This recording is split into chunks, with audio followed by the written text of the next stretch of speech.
Right, so I suspect I would have been able to get more light just filming in moonlight, but we're going under a couple of other trees here, so I'm afraid my usual torch is not in good commission at the moment because I forgot to get it out to charge it today while the sun was out.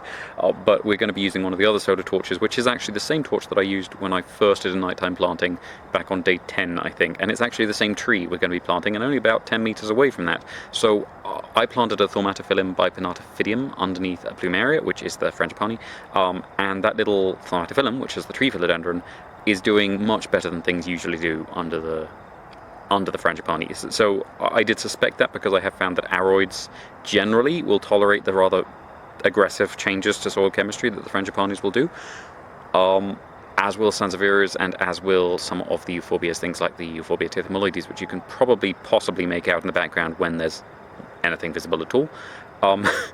But we're going to be planting another one, which is actually a piece I split off from the last one. I'm also going to be splitting a piece off this. You will notice that the piece I'm cutting off, the smaller piece, I'm making sure it has root, and I'm also going to be putting it into a pot which is significantly smaller than the pot it came from, because these really don't want to be in a pot where their roots sort of aren't reaching well around, especially if it's a plastic pot. If it's in a ceramic pot, you'll find it breathes a lot better, but in a plastic pot or a glazed pot, you want the roots to sort of at least fill the circumference of the pot when you first put it in, and it will become root bound sooner, but it also means it won't sit there soggy.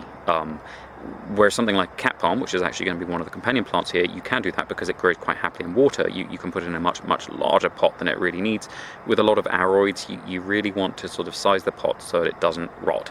But anyway, this little piece I'm cutting off will be a spare for a future planting, hopefully. But then we're going to make sure the cut part is slightly above the wettest part of the soil. We're going to try and keep that slightly above the soil level or just below, and then try and sort of water around it a bit more.